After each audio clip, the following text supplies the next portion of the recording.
Well, all right, everybody, I'm back. So I've been listening to some stuff in an audiobook that was actually pretty fucking cool. At the beginning of each chapter, there's a letter being read from the 1800s from a colleague to maybe one of his friends or something. And I started thinking about it, and I was like, I really kind of enjoyed that format, the way they used to write to each other and talk to each other, because you can tell there was really no agenda, no fake news back then. And it was just like, hey, be careful, on the river, because the book is about an earthquake. And the Mississippi River is changing course and everything's getting all fucking screwed up. The book is called The Rift, and it's actually really good. The first chapter, I almost quit listening to it, but got sucked in, and it's really good. But the letters were really neat. The guy is like, in the morning we felt the ground shaking, and this is what was happening. And so as you're going down the river, stay to the right before Island 23, but right after that, you'll need to, go to the port side or the shore on the port side and stuff, and just very to the point.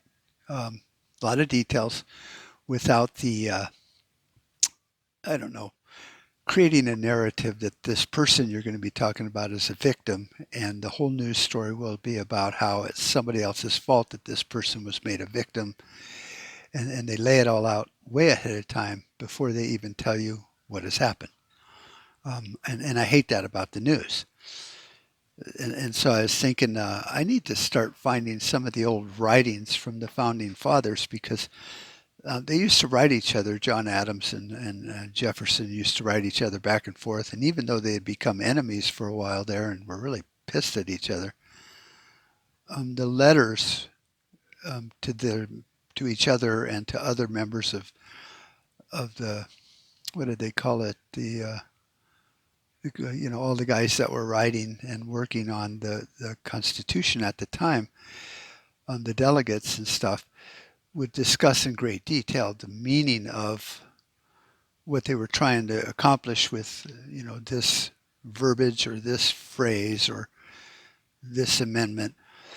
And there was really no agendas. There might have been a slight bit of agenda because they disagreed with the other person and what they wanted, maybe vehemently.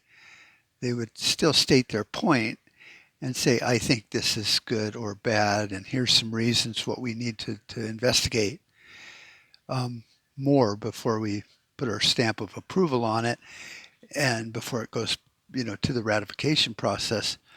And so, yes, they had slight agendas, but those agendas were motivated more to doing the right thing and how they felt about life and government and how it should be run. Nowadays, we have agendas in the news that are, I hate, the president. No logic behind it. I just hate him. I don't like his hair. I don't like his smile. I don't, whatever. And there's no facts brought to the table during these articles and the stories we watch on the news. So I'm thinking I'm going to find some of those letters and start doing podcasts on it, because I think it's very important that we understand that we too are navigating dangerous waters at this time. And I'm not just talking about the election. I'm not going to use that cliche bullshit that this is the most important election of our lifetimes, because they kind of all are, and then they kind of all are not. And so it's aggravating as hell to see the news cycle just go from 24/7. We hate Trump, we hate Trump, we hate Trump, and there's no news. They're not fucking telling me anything. And I've discussed this before. The presidential election is really a non sequitur for me. It's like one of many elections. And what we're doing is electing a president and vice president that deal with external problems America faces outside the country, as far as treaties and as far as his authority goes as the president. Now, he is the head of the executive of the laws and order, and stuff of the country.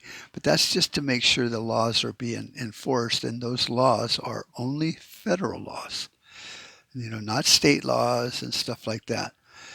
So he needs to be in their face on some of these laws that are federal laws.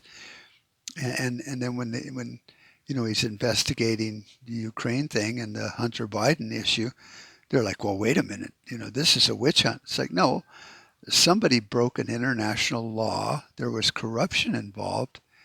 It was designed to change an election maybe and an outcome of certain events.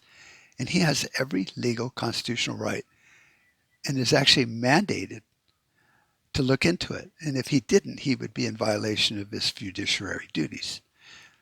But see, we don't know that as Americans anymore. And so we think the president is the president of Daddy Warbucks and Rich Uncle Sam to give us a bunch of free shit. And that's not his job. Might be your state representative's job, but it's not the president's job. It's really not even his job to create jobs and shit like that. It is his job to keep an eye on the border, which, building a wall and getting, National Guard there or Border Patrol, that is federal. And it falls into his wheelhouse of chores to protect the American people and to defend the Constitution. Now, it's also all of our representatives' jobs to do that too, but they don't know. So I'm thinking some of these letters, kind of like the, what do they call those articles that they wrote back in the day, for the ratification process, that people were able to read in newspapers and kind of figure out what are these people doing to bring this Constitution up for ratification. And I was thinking, every word and every law and every rule and every granted authority for a federal government that was created then were laid out, spelled out, and explained. And I think it would be good to understand this. Reading them sucks ass, I'm not going to lie, because they're written in Old English by very smart people that had a lot of education and spoke 3 or 4 languages. But the words were weighed and measured. They didn't just throw a word in there. In fact, it used to be life, liberty, and property. And then they said, well, happiness has to do with property and so many other things. So they changed it life, liberty, and the pursuit of happiness instead of the pursuit of property. And so they really thought, what does that word mean? And if someone reads it, what will be the general understanding of that word? It wasn't a talking point in a bumper sticker back then. It was every word had legal meanings and definitions. And we've forgotten that in today's world. We've allowed the wordsmiths to basically fuck everything all up. So I'm going to start doing that, and I'd kind of like your input on that. Maybe post a comment, down below in the comments of this video, and let me know if you're listening to this on a podcast and audio. Just send me a comment there at mark@prepperguy.com.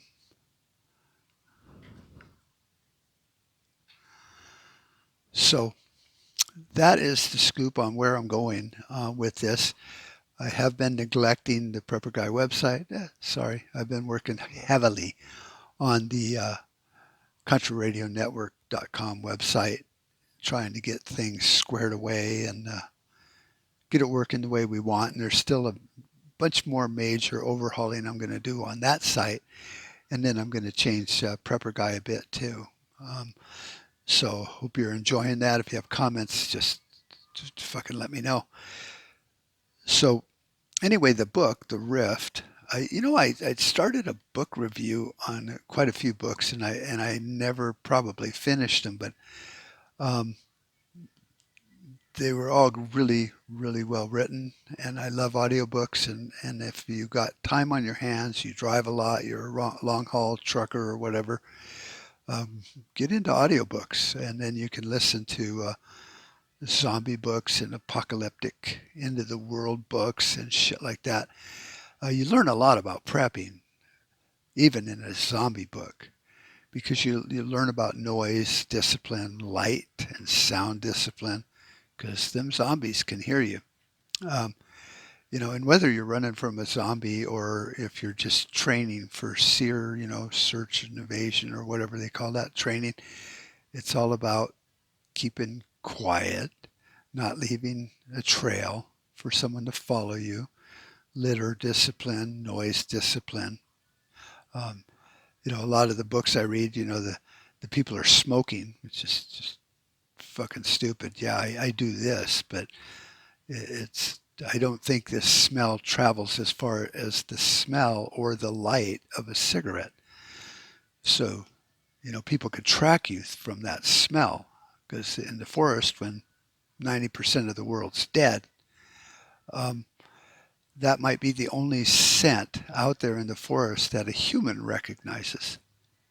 Animals recognize a lot, but we as humans. So these are all disciplines you need to learn, and you can pick up a lot of that in some of these books, these post-apocalyptic end of the world. Oh my God, everything's fucking ending books. I think I'll get a pen I can hang on to and be like Sean Hannity. Mm-hmm. Um, the news has been frustrating lately, so I've been talking more about prepping, and I've noticed that um, going back to the Overton Window, which was one of my podcasts. Might want to re-listen to that because you can see that with these Democratic candidates that right now is when they're trying to pull that Overton Window as far left as they can. I guess I should go that way, far left as they can because, um, well, that fucking ain't very cool. Never saw Sean Hannity just drop his pen. Um, so that is the part of the Overton Window that sometimes we miss out on is when they're pulling it, you know, out of focus, far away, far to the left, even far to the right. It doesn't really matter. It just depends on your focal point, and what you're trying to keep true to is that direction you're going. So they're talking about all these things like gun confiscation, socialism, Medicare for all, health coverage for all. And when you do the math and they might be politicians, but they're not fucking stupid. They know the math ain't gonna work. But they don't really care that if they took every penny from every person in America and called it a tax or whatever, there still wouldn't be enough to pay for the programs they're talking about that they all agree about too.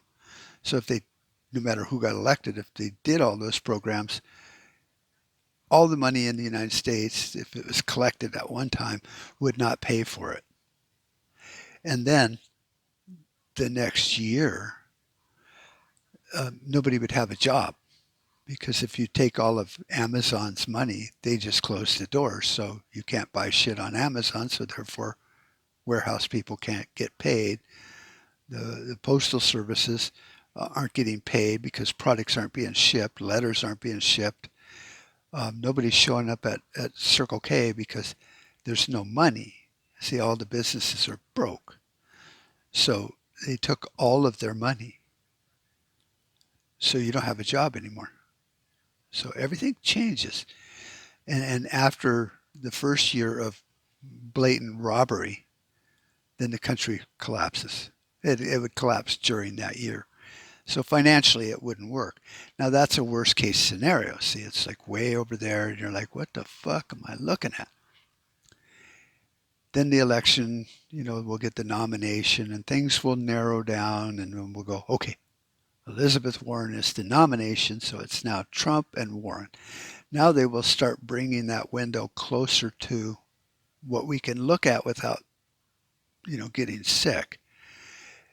And so Medicare for all will become something else, and they'll go, well, what we're really trying to do here is blah, blah, blah. And then they'll start the soft sell and the hard sell with their base and the soft sell with the other people that just are like, what the fuck?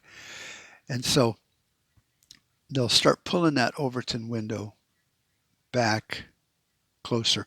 And then whoever wins, let's just say Warren won out of it's a fucking miracle. Um, then they're gonna nail it down right there. They might try to pull it back over because they have a mandate. So they're going to go, well, we're going to pull it a little bit more, but before even their base flips out, they're going to nail that window looking that direction over there. When I wanted to be looking right here at this, point that is my values and what I want and see and expect out of life. And now they've got me looking that way, and it's like, wait a fucking minute, where'd my rights go? Well, they're still over there. We've just modified it, so they're right here. Look over there. Yeah, see, they're still there. We didn't, burn the Constitution, but over here, you can't, do those rights, but you have them. So this is how the Overton window works, and we've discussed it. Glenn Beck has discussed it. Wrote a book on it called The Overton Window, which was so it was a good book. Don't get me wrong, but it's kind of like Agenda 21. His other book, it just it was more of a story form. And the reality is, it's a science to the Overton window, and it's psychology and how they warp people's imaginations and thoughts and values and just the way they live their life over one way or the other. And over time, you don't even realize it that, see, your parents who were talking whatever they were telling you and teaching you when you were growing up were looking at this window here, and so that was what you learned. It was a proper point of view. Originally, your grandparents were looking straight ahead, true north, at their values and their principles. And then they got drug off course, and then they pulled the window over and brought it back, and then your grandparents went, it's not too fucking bad. And then your parents were growing up, and then they drug the window back and forth, and then they go, it's not too fucking bad. So now we're way over here. See, 180 degrees from where the founding fathers wanted us to be as a nation. We're way over there, that way. So it's happening. It happens every day, and if you don't watch it, now I'm fortunate enough that I've always studied wordsmithing, which is funny because I'm the most unarticulate person you will ever meet, and have a hard time carrying on a conversation with more than just me, myself, and I. And I get distracted a lot. That's why podcasting works for me, because I can focus a little bit more on one subject and people aren't throwing stuff in. But I've always been fascinated with, 3 out of 4 doctors say, well, what did the other ones say? Maybe they were the good doctors and these guys were, paid idiots, and there's a whole science to manipulating the media and how that works, how they change things around. And so, back in the day, and I've talked about this before, in high school when we studied communications and making commercials for television, a politician would go out and he would have a presser or a press conference, which they do today. And then they would say the most heinous, fucked up, stupid shit ever. I'm going to make, everyone have,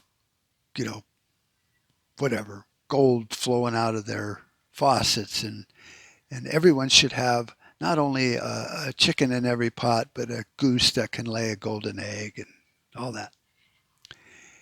The press corps, the newspapers and stuff would print that as a story. And they didn't have on-site journalists for the TV media back then, because it was ABC, NBC, CBS. That was it. if Walter Cronkite didn't show up at your presser in BFE, Arizona, well, it didn't get filmed. So the news people, the newspaper people would take photos and write down their notes and what he said and this and that, and it would go into the newspaper. That was how you got your social media locally geo-targeted to you back then.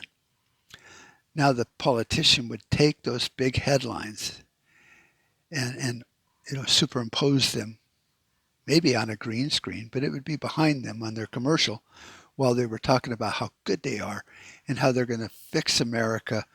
And it was for senators and representatives and even presidential elections because they could afford the TV advertising and the production value of that. And so they would put those headlines behind them and people would see that. See, like you're looking at what's behind me and you see an American flag and you think, well, what a patriot. That's an NRA lifetime member thing. And so you start perceiving that as my reality. Well, I could put anything back there.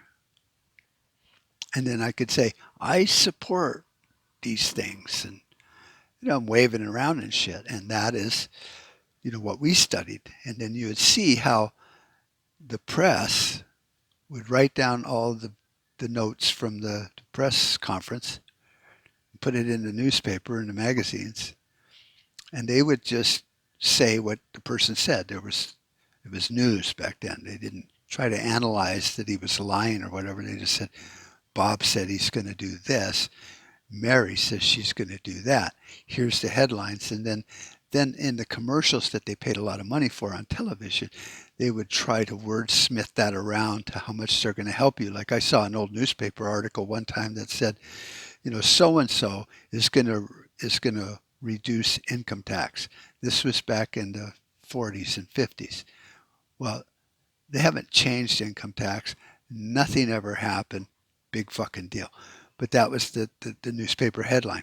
Oh, Bob here, he's going to lower your income tax. Well, it didn't happen. So I've always had that ability to look through shit and go, what you're really saying is blah, blah, blah. And so it's interesting. And so we need to pay attention how they're using wordsmithing and agendas and lies, straight up lies. And they're making us look over there and going, what's going on over there? This is what you want for my country? Like, okay. I don't like it. That's disgusting.